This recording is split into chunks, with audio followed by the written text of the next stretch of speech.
Nitya Technology Advanced Chip Level Laptop Repair Training Institute. अब ये तो यहाँ पे चली गई, ये तो पीसीएच एक्टिव हुआ। अब क्या हुआ कि एसआईओ को भी एक्टिव होना पड़ेगा, दोनों एक्टिव होंगे तो इन दोनों की आपस में बातचीत शुरू होगी। तो जो रिक्वायरमेंट इसकी है तो कुछ बेसिक रिक्वायरमेंट इसकी भी है, तो इसका भी शुरुआत वैसे ही कर देते हैं। अब इस पे भी आप ये दे देते हैं, पहले ग्राउंड कॉर्नर पे देते हैं,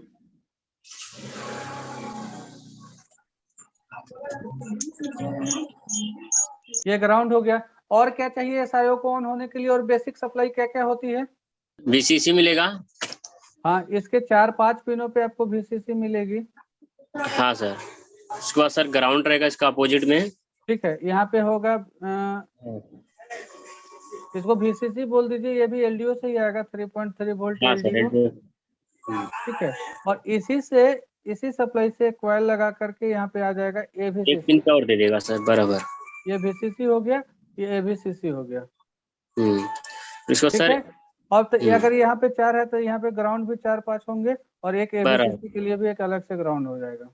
बिल्कुल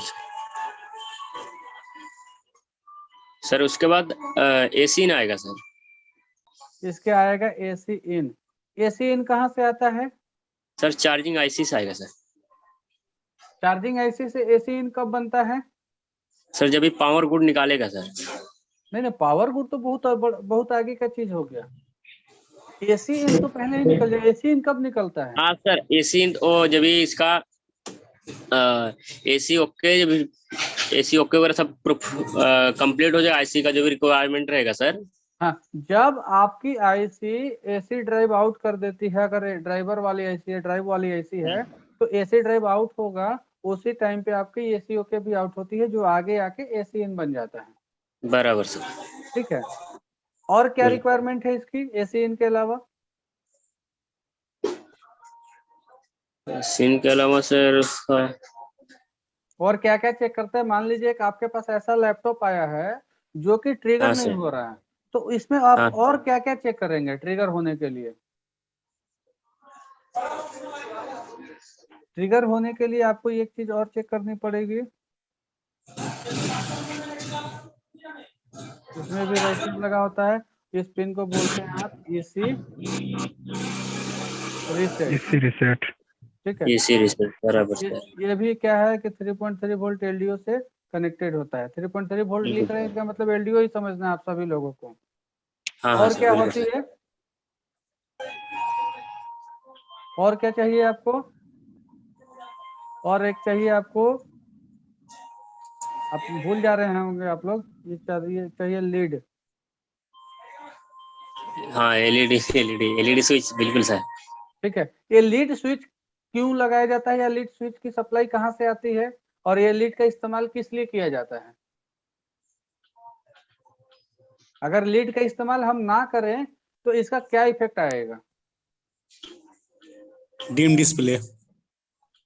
अब डिम डिस्प्ले तो प्रॉब्लम हो गई, अगर लीड का ऑन नहीं रहा तो डिम डिस्प्ले आएगी। लेकिन लीड का इस्तेमाल हम लोग क्यों करते हैं, या लैपटॉप क्यों लीड का इस्तेमाल करते हैं? अगर लीड का इस्तेमाल नहीं करती तो उसको क्या इफेक्ट आता उसके वजह से? पावर सेविंग होने के लिए सर, के लिए बैटरी का डिस्चार्ज कम करने के लिए जब स्लीप मोड में रखते हैं इसे। नहीं, लीड का इस्तेमाल हम लोग करते हैं स्क्रीन के लाइट को बंद रखने के लिए और चालू रखने के लिए। जब हम स्क्रीन को फोल्ड कर देते हैं तो फोल्ड करने के बाद आपकी तो लाइट की कोई रिक्वायरमेंट है नहीं स्क्रीन की, तो ये लीड ही क्या करता है, उसको लाइट को ऑफ करा देता है, और जब ऑन करते हैं उसके बाद वो लाइट को ऑन करा देता है। इसके खराब होने की वजह से डिम डिस्प्ले की प्रॉब्लम आती है, क्योंकि ये लीड काम नहीं करना चाहता, या तो परमानेंट ऑन हो जाता है या परमानेंट ऑफ हो जाता है।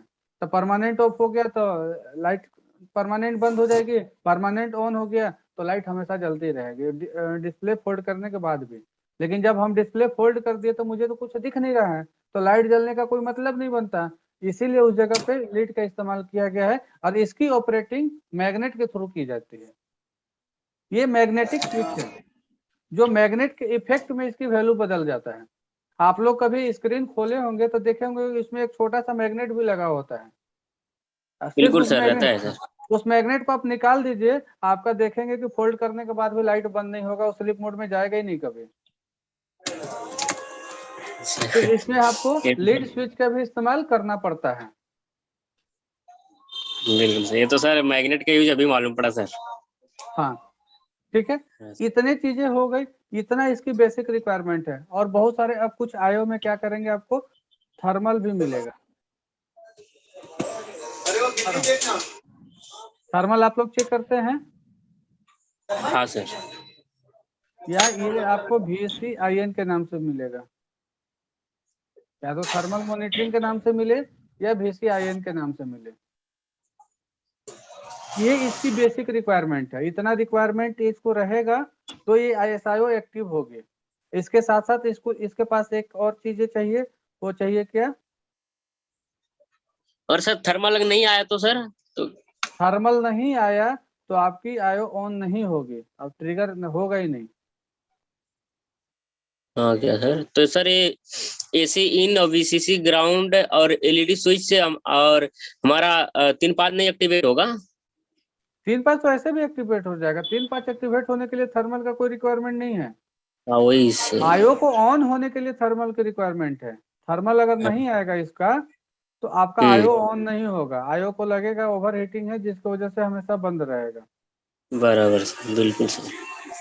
ठीक है, ये क्या है? इसका हम लोग पावर नाम बटन। जानते हैं पावर बटन, PWR BTN, या इसका एक और भी नाम से आता है, ये क्या बोलते हैं, NBSWON। NBSWON का क्या मतलब हो गया? ये हो गया Notebook switch on। Book switch on. ठीक है, ये इतनी रिक्वायरमेंट आती है। और इसकी भी कनेक्टिविटी, इस पे भी एक पुल अप लगा होता है, यहाँ रजिस्टर लगा के, और यहाँ पे लगी होती है 3.3 वोल्ट। ठीक है, और इसको क्या चाहिए?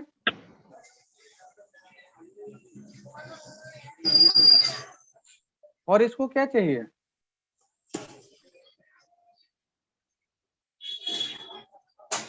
जब ये सारी चीजें हो गई तो इसको और भी कुछ चीजें चाहिए। पावर बटन प्रेस करना पड़ेगा। हाँ, अब क्या होगा, आप पावर बटन प्रेस करेंगे तो पावर बटन प्रेस करने के बाद जो सबसे पहला सिग्नल आउटपुट होता है, उसको सिग्नल बोलिए चाहे जो भी बोलिए, उसका नाम है RSM RST has. Sir RSM resume reset sir. हाँ, RSM RST has. RSM RST को हम लोग क्या बोलते हैं? Resume reset. अच्छा, ये रिज्यूम रिसेट का मतलब क्या होता है?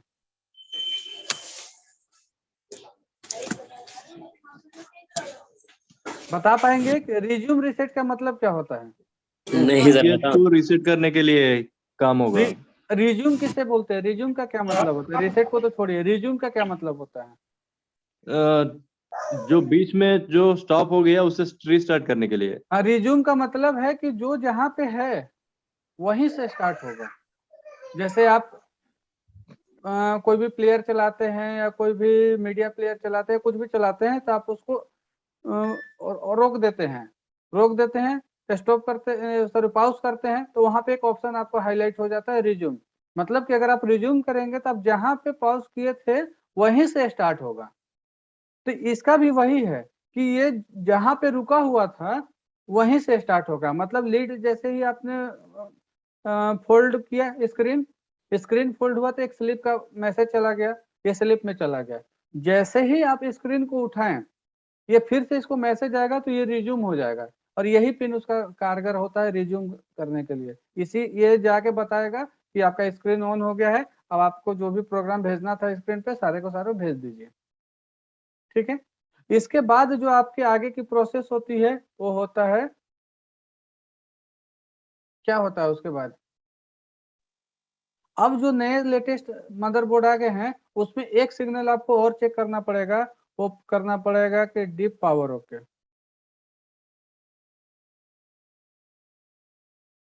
अब ये रिज्यूम रिसेट के साथ साथ इसको भी चेक करना पड़ेगा, ये भी समझ लीजिए कि ऐसा ही है।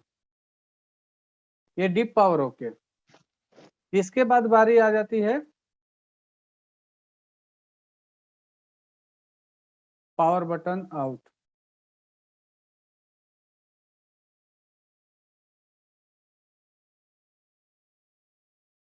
ठीक है, लेकिन अगर यहाँ पे आपका इस्तेमाल हुआ है नोटबुक स्विच ऑन, तो यहाँ पे जो सिग्नल का नाम मिलेगा वो मिलेगा dip notebook switch on, DNBSWON।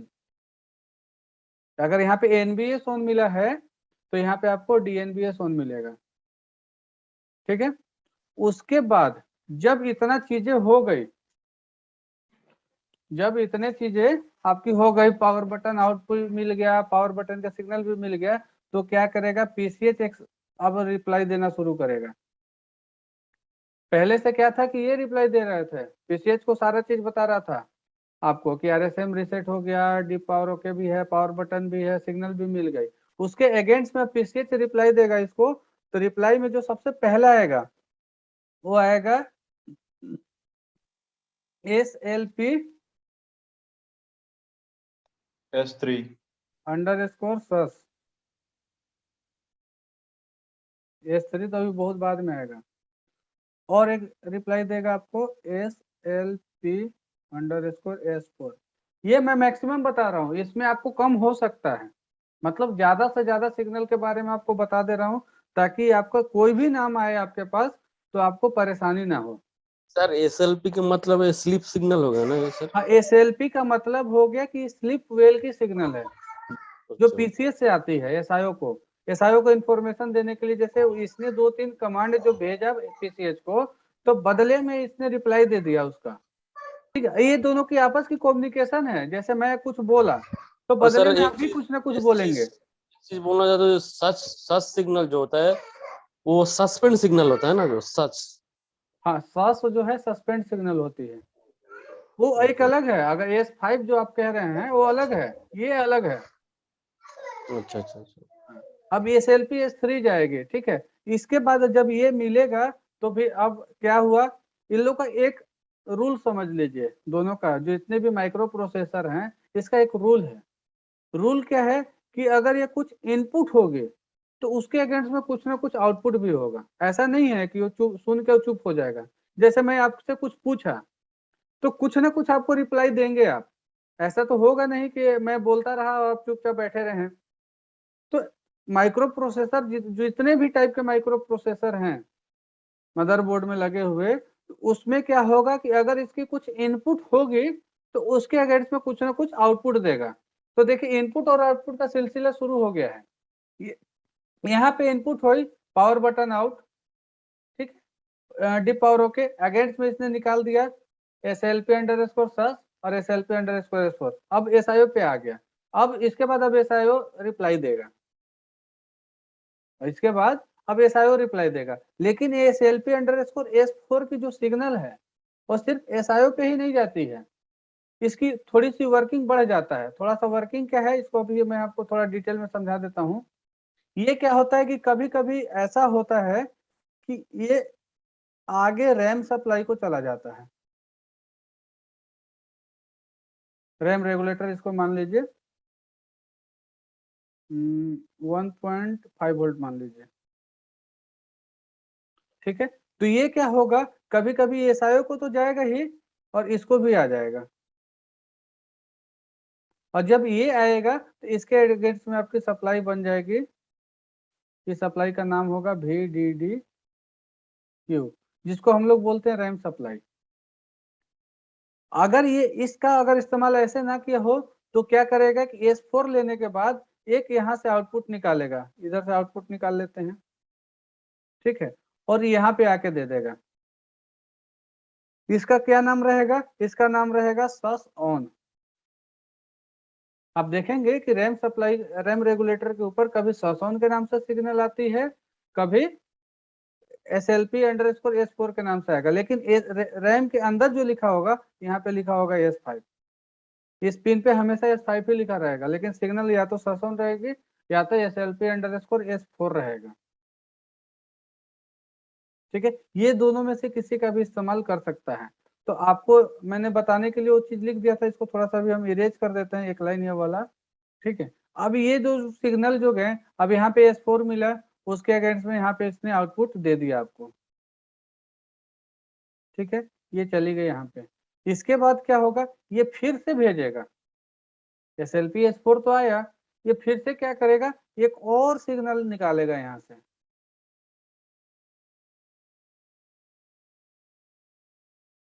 इसका नाम रहेगा SLP_S3, और इसके अगेंस्ट में आयो क्या करेगा, एक और सिग्नल आउट कर देगा। यहाँ पे आपका लिखा रहेगा S3, और इस सिग्नल का नाम रहेगा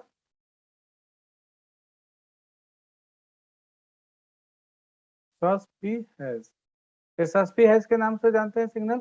अब यहाँ पे दोनों तरह का इस्तेमाल कर सकता है, या तो ये डायरेक्ट यहाँ से दे सकता है, और या तो यहाँ से। जब ये S3 आएगी तो आपकी रैम रेगुलेटर क्या करेगा, VTT की सप्लाई बनाएगी।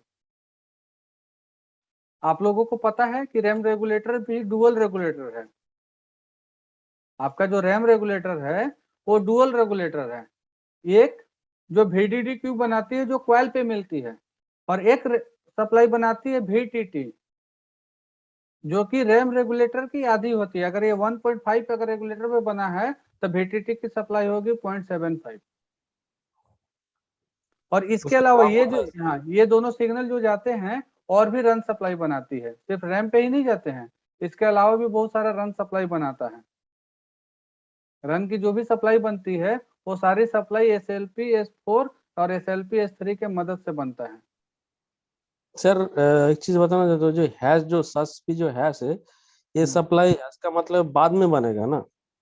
नहीं, ये सप्लाई पहले बनती है। जब ये लो होगा तो ये एक्टिव मोड कहलाएगा। जैसे कि स्कीमेटिक में रहता है हैश या ऊपर हाईलाइट अंडरस्कोर ऐसे कुछ रहता है, मतलब स्कीमेटिक में रहता है ना हैश। देखिए वो अलग है, अच्छा वो अलग है, और सिग्नल के आगे जो हैश लगा हुआ है वो अलग है। वहां पे दिखा रहा है या वहां पे बता रहा है कि लो है, यहाँ पे भी लो ही है, लेकिन यहाँ पे है कि उसकी एक्टिव मोड लो है। एक चीज और ध्यान दे, लेकिन ये परमानेंट लो नहीं है, इस बात का ध्यान रखें आप। परमानेंट लो नहीं है, इसकी लो एक्टिव है। अगर ये कुछ मिली सेकेंड के लिए भी लो होता है तो एक्टिव हो जाएगा। जैसे आपका पावर बटन है, आपका पावर बटन पे हमेशा 3.3 वोल्ट रहता है, लेकिन जब हम उसको दबाते हैं तो वो लो होता है। वो लो होने के बाद वो एक्टिव हो जाता है, तो उसको हम लोग बोलेंगे पावर एक्टिव, लो एक्टिव, कि जब वो लो होगा तो एक्टिव होगी। वैसे ये भी सिग्नल है कि ये परमानेंट आपको मिलेगी, लेकिन जब वो लो होगा तो एक्टिव हो जाएगा, उसके बाद वो आगे का काम करना शुरू करेगा। बराबर। हैश का मतलब, अगर हाँ यही चीज अगर आपको चार्जिंग ऐसी पे मिले हैज या बार लगा हुआ, तो उसका भी मतलब वही है कि जहाँ पे वो लगा हुआ है उसकी एक्टिव कंडीशन लो है, लेकिन वो परमानेंट लो हो जाता है। इसमें परमानेंट लो नहीं होगा, इसमें लो होगा और फिर से हाई हो जाएगा, लेकिन जो थोड़ा टाइम के लिए जो लो होगा वही बताएगा कि एक्टिव है कि नहीं है। इसको चेक करने के लिए आपको DSO का सहारा लेना पड़ेगा, मल्टीमीटर भी नहीं कर पाएगा इसको, कि जितनी इसकी टाइमिंग है उस टाइमिंग में आपका मल्टीमीटर भी इसको नहीं देख पाएगा। तो अभी ये तो मत लीजिए है, अभी इसके अलावा भी बहुत सारे रिक्वायरमेंट, अभी जो नए सीरीज आए हैं लैपटॉप में, जो नया SoC बना है उसमें सिग्नल और बढ़ गई है। अभी PCH का कम से कम आपको 50 एक सिग्नल पढ़ना पड़ेगा। अभी तो कितना सिग्नल, ये तो लगभग 10 सब मिला के 20 सिग्नल हुआ होगा। अभी 50 सिग्नल कम से कम PCH का पढ़ना पड़ेगा तो जाके आपकी वर्किंग कंप्लीट होगी। पहले से बहुत ज्यादा अपग्रेड हो गया है सर सिग्नल लेवल पे, क्योंकि सिग्नल लेवल पे काम करने के लिए GSO तो मस्ट है एकदम। सिग्नल लेवल पे अगर आप काम नहीं करेंगे तो आपकी आधा केस तो वापस चला जाएगा। वही तो हो रहा है हम लोगों के साथ, वही हो रहा है, मेरे साथ वही हो रहा है सर। आपके साथ क्या, किसी के साथ भी वही होगा। देखिए सिंपल सा चीज है, सप्लाई तो बन गई, सप्लाई देखिए सिंपल सा चीज है कि सप्लाई तो बन गई। सर मैं कुछ चीज बताना चाहता हूँ आपको सर। मान के चलिए बायस के 8 नंबर पिन पे अगर वोल्टेज आ रहा है 3.3 वोल्ट, हाँ, तब हम क्या सोचते हैं कि वहां पे वोल्टेज आ रहा है, आउटपुट में जो मिनी वोल्ट होता है ना, जो आउटपुट निकलता है वहां पे हम लोग चेक कर रहे हैं कि वहां पे भी वोल्ट आ रहा है। मतलब इसका मतलब 100% नहीं कि सप्लाई आउटपुट में सिग्नल आ रहा है, क्योंकि वो एक सप्लाई जो होता है एक कैरियर होता है जो उसको सिग्नल को पास करने के लिए एक सोर्स होता है। हम लोग एक हाँ अंदाजा लगा सकते हैं कि वोल्टेज लेवल पे जो वहाँ पे हाँ ठीक है, मगर 100% श्योरिटी नहीं कर सकते मल्टीमीटर से मेजर करके कि ये एकदम 100% श्योर है तो सिग्नल जा रहा है कि नहीं जा रहा है। हाँ हाँ, देखिए क्या होता है ना कि कोई भी सिग्नल है, रॉ मटेरियल है, ठीक है। अब इसको ट्रेवल करने के लिए, इसको मतलब एक जगह से दूसरे जगह पे जाने के लिए इसको सप्लाई की जरूरत पड़ती है, जिसको कि हम लोग पुल अप के मदद से देते हैं। इसको यहाँ पे देते हैं 3.3 वोल्ट, या जो भी जितना भी वोल्ट से पुल अप देते हैं, तो इसके अंदर का जो माल है वो ट्रेवल करने लगता है। क्योंकि करंट हमारा दौड़ता है, करंट हमारा एक जगह नहीं रहता है, करंट हमेशा एक जगह से दूसरे तरफ जगह की तरफ जाता है। और उसके साथ ये भी, मतलब कहते हैं ना कि संगत में जाके इसके साथ ये भी साथ साथ चला जाता है, जहां पे भी वो जाता है इसको भी लेके जाता है साथ में। तो इसके बगैर ये कुछ नहीं है, नथिंग, जीरो। अगर ये नहीं है तो ये जहां पे है वहीं पे रह जाएगा। अब एक बिल्कुल चीज सर। और आप लोगों को समझा दूं मैं आपको, कि जैसे इतना सीक्वेंस हो रही है, ठीक है, इतना सीक्वेंस हो रही है, तो इसमें होता कैसे है, जैसे ये रिक्वायरमेंट तो आपकी पूरी हो गई, और ये पावर बटन आप प्रेस करते हैं, तो ये पावर बटन आप किसके लिए प्रेस किए हैं? ये तो एसआईओ का है, मतलब इसे एसआईओ ऑन होता है। ये पावर बटन जब प्रेस करते हैं तो एसआईओ एक्टिव हो जाती है, सिग्नल निकालना शुरू कर देता है। लेकिन ये पीसीएच कैसे एक्टिव होता है, पीसीएच को कैसे सिग्नल मिलता है कि अब इसको भी काम करना है, या इसको कैसे पता चल जाता है कि पावर बटन प्रेस हुआ है? क्योंकि हमने तो ये इस वाले पावर बटन को प्रेस किया, फिर इसको कैसे पता चल गया कि हमको भी काम करना पड़ेगा? अब क्या माध्यम है, कैसे? चलो आप एक सिग्नल जाता है बीएलटी रीसेट बोल के कुछ।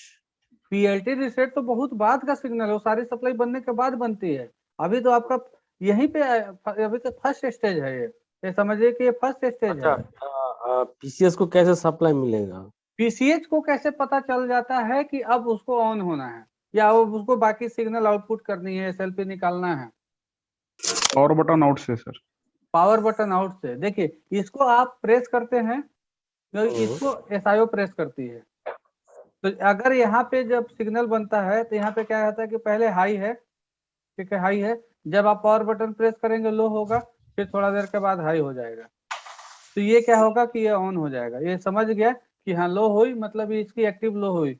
वो उसी जैसे ये हुआ है वैसे ही पावर बटन पे भी होगा। पावर बटन पे क्या रहेगा कि पहले प्रेस करेंगे तो हाई हो, पहले तो जैसे प्रेस की पहले तो लो रहेगा, जैसे प्रेस करेंगे हाई होगा, एक्टिव हुई।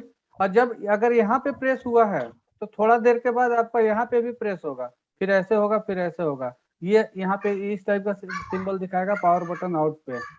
तो इसको समझ में आ जाएगा पीसीएच को कि अब मुझे ऑन होना है। मतलब आपने प्रेस एक जगह किया है लेकिन आपका प्रेस दूसरा जगह भी, ये प्रेस आप खुद किए और इसका पावर बटन प्रेस किया आपका एसआईओ। अगर सर यहाँ पे वहाँ पे पावर बटन जब प्रेस करेंगे तो ग्राउंड से शॉर्ट हो जाएगा, मतलब वो एक्टिव है। जब आप पावर बटन प्रेस करेंगे तो ग्राउंड से शॉर्ट हो जाए तो लो हो जाएगा वहाँ पे। हाँ, जब तो आप लो होने के बाद ही एक्टिव होगा, जैसे ही लो होगा वो एक्टिव हो जाएगा। लो हो जाएगा तो फिर छोड़ देंगे, जो लो हो जाएगा उस टाइम में एक्टिव हो जाएगा तो उस टाइम में पावर बटन आउट निकलेगा ना। नहीं नहीं, देखिए क्या है कि वन छोड़ टाइम ही देंगे। होता है एक्चुअली। देखिए होता क्या है कि जैसे मान लीजिए आप टीम है, टीम ठीक है, 10 लोगों या 15 लोगों की आपकी टीम है, टीम है। तो टीम अगर कुछ भी काम कर रहा है तो उसका एक कोड मिल जाता है, उसको कोड वर्ड, कि मैं तुझे, या कोई भी एक सीक्रेट मिशन पे गए हैं, कोई भी हमारी कमांडो होती है तो एक सीक्रेट मिशन पे जाती है, उसको एक कोड मिल जाता है कि अगर हम अल्फा बोलेंगे या अल्फा चार्ली बोलेंगे तो उसको ऐसे समझ लेना है। या आपने एक मूवी देखा था अभी जो सनी देओल का कोई मूवी था, इंडियन, ठीक है। इंडियन में क्या है कि वो आते हैं जो विदेश से, तो तो उनकी सिक्योरिटी के लिए अपना टीम अपॉइंटमेंट करता है, उसमें दूसरा आदमी एक घुस जाता है, लेकिन उसने उसको एक अलग से कोड दे रखा है कि अगर वो बोलेगा कि बाएं मुड़ तो सबको बैठना है। मतलब वो एक्टिव कंडीशन है कि उसको जो सिग्नल मिलेगी एक्टिव का, कि वो बाएं मुड़ सुनते के साथ वो एक्टिव हो जाएंगे और अपने अपने काम में लग जाएंगे। तो वैसे ही चीज इसमें भी है कि जैसे ही ये लो हुआ, लो होते के साथ एक्टिव हो गया, अब ये परमानेंट एक्टिव रहेगा, परमानेंट काम करता रहेगा जब तक कि आप इसको दोबारा से ये ना बोले कि अब चुप हो जा या बंद हो जा, मतलब एक बार ये सिग्नल का इंतजार करेगा, ये वन टाइम।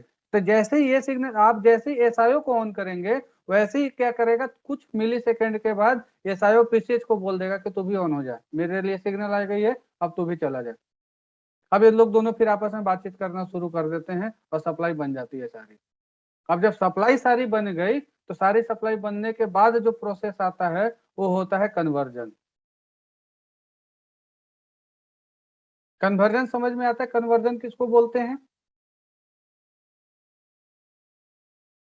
आप लोग कन्वर्जन समझते हैं? कन्वर्जन किसको कहते हैं?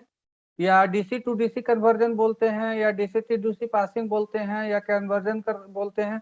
ये समझ में आता है? आप लोग मदरबोर्ड पे चेक करते हैं इसको? हाँ तो यही चीजें हैं, जैसे एक सप्लाई बनी आपकी, मान लीजिए कि 3 वोल्ट और 5 वोल्ट जो रेगुलेटर सप्लाई बनी, यहाँ पे बन गया 3 VALW, ठीक है, और यहाँ पे बन गया 5 VALW। ये आगे जाता है, आगे जाके एक मोस्फेट के थ्रू क्रॉस कराता है और ये बन जाता है 3 वोल्ट